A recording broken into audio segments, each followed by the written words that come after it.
Nathan McCann stood in the cool autumn dark a moment before sunrise, his shotgun angled up across his shoulder.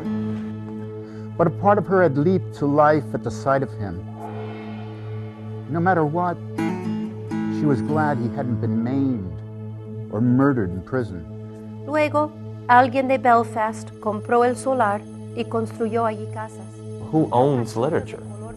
Whoever can read owns literature, and if they can't read, well, I'll read it to you and help you learn. This experience unlocks a power that is in those stories that most readers can't get to on their own. Even though he confessed, I don't think the mother wanted to believe it.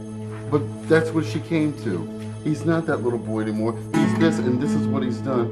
And right now, I don't forgive him for this, and I want him out of my life for a while.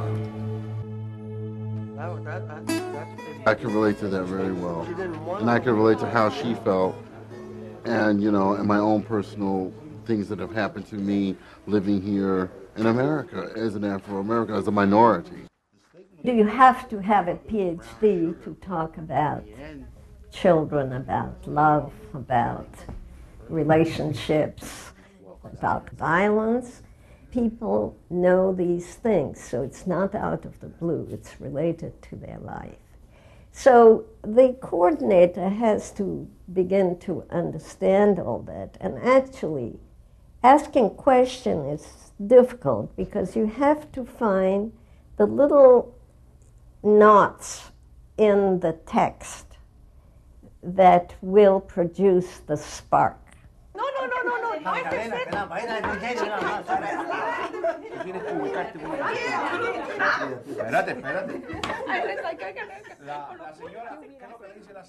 We don't want to teach the story. We want the story to motivate people to hear their own voice. And that's, I think, what this whole discussion does to people, that people become more self-assured, and it gives them some kind of permission to fly.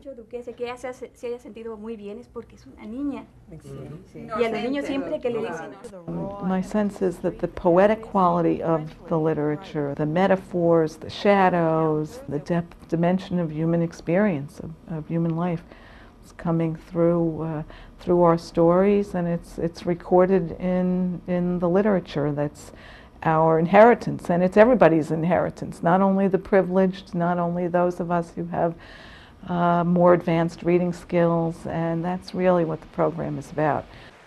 A smile, remember I was telling you a couple of weeks ago? A smile's a gift you give yourself by giving it away. Yes. Exactly, that's you know what I'm saying, you know, it's the same thing applies. You know, so he was giving it to himself by giving it away. So that's why he told the boy, I love you so. It's not because you have an in-depth understanding of the person. It's because the emotion which lays inside of you just forces you to love that person. It's a gift from a power higher than us. She never made him complete. He may have felt that way, which is the difference between joy and happiness. You know, happiness is a moment, but joy lasts forever. Now, she never made him complete, which is why he fell apart.